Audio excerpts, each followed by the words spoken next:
നമുക്ക് രണ്ടാം ഭാഗത്തിൻ്റെ വിശേഷത്തിലേക്ക് പോയാലോ, വയനാട് ട്രിപ്പിൻ്റെ. അങ്ങനെ ഞങ്ങൾ ലക്കടി വ്യൂ പോയിൻ്റിൽ നിന്ന് നേരെ പോയത് എന്നൂർ എന്ന് പറയുന്ന ആദിവാസി പൈതൃക ഗ്രാമത്തിൻ്റെ വിശേഷങ്ങൾ കാണാനായിരുന്നു. നമ്മൾ എന്നൂരിലേക്ക് പോകുന്നത് ജീപ്പിലാണ്. അപ്പ് ആൻഡ് ഡൗൺ 40 റുപ്പീസും പിന്നെ എൻട്രി ഫീ വരുന്നത് 50 റുപ്പീസുമാണ്. പിന്നെ അടുത്ത സന്ദർശന സമയം എന്ന് പറയുന്നത് രാവിലെ 10 മണി മുതൽ വൈകുന്നേരം 5 മണി വരെയാണ്. അവിടെ എത്തിയത് ഏകദേശം ഉച്ചയെല്ലാം കഴിഞ്ഞിന് ഫുഡെല്ലാം കഴിച്ചിട്ടാണ് നമ്മൾ ഇറങ്ങിയത്.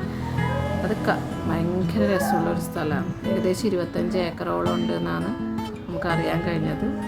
ആദിവാസികളുടെ കുടിലിൻ്റെ രൂപങ്ങളാണ് ഉള്ള, കുറേ ആർട്ടിഫിഷ്യലായിട്ട് ഉണ്ടാക്കിയതാണ്. എന്നാലും നമുക്കത് കാണുമ്പോൾ അവിടെയുള്ള തണുപ്പും എല്ലാം ഭയങ്കരമാണ്. നമുക്ക് ചൂടറിയേയില്ല. ഉച്ചക്കെല്ലാം നല്ല ചൂടുണ്ടാകും പുറത്ത്, പക്ഷേ ആ വീടിൻ്റെ ഉള്ളിൽ നല്ല തണുപ്പാണ്.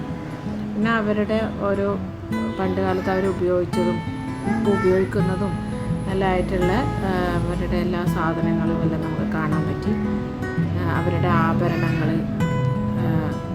പൈതൃകം എന്നാണ് ആ ഒരു വീടിൻ്റെ പേര്. ഓരോ വീടിനും ഓരോ പേരാണ്. ആഭരണ പൈതൃകം, ഗൃഹപൈതൃകം, സാമൂഹിക പൈതൃകം, അങ്ങനെ അതിൻ്റെ കുറച്ച് വിശേഷങ്ങളാണ് ഈ വീഡിയോയിൽ.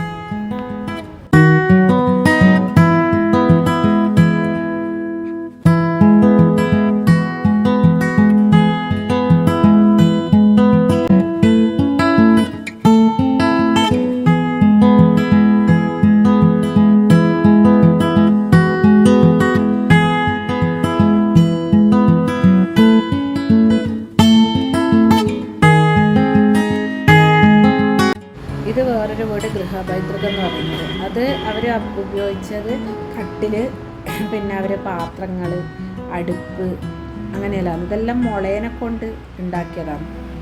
എല്ലാം മുളേനെ കൊണ്ട് ഉണ്ടാക്കിയ പാത്രങ്ങളാണ് അവർ ഉപയോഗിച്ചത്.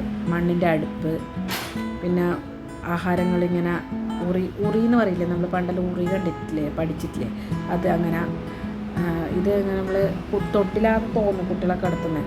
അങ്ങനെ അടുക്കളയിൽ പണ്ടെല്ലാം ഒരു റൂമിൽ തന്നെ ആയിരിക്കുമല്ലോ എല്ലാ സെറ്റപ്പും. പിന്നെ അവർ ഉപയോഗിച്ച പാത്രങ്ങൾ, അരി അളക്കാൻ ഉപയോഗിച്ച പാത്രങ്ങളെല്ലാം തോന്നും അത്. പിന്നെ അങ്ങനെ എല്ലാം മുളേനെ കൊണ്ടുള്ള പാത്രങ്ങളാണ്. പിന്നെ നല്ല രസമുണ്ടായിരുന്നു കാണാൻ വേണ്ടിയിട്ട്.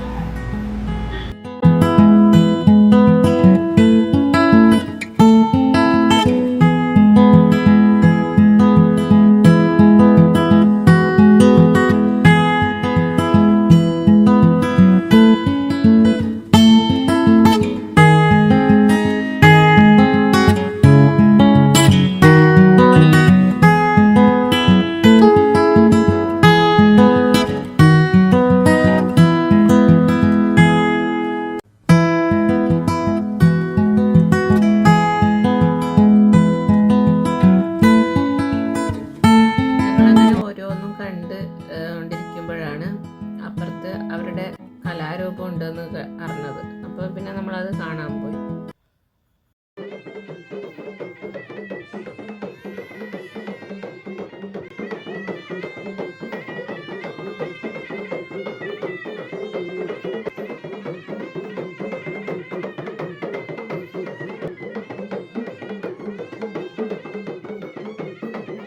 അങ്ങനെ അതെല്ലാം കണ്ട് പിന്നെ പിന്നെ പോയത് കുട്ടിയൊക്കെ കളിക്കാൻ പറ്റുന്ന ഒരു ഏരിയ ഉണ്ടായിരുന്നു അവിടെ. അപ്പോൾ അവിടെ കുറേ സമയം മക്കൾ കളിച്ചു.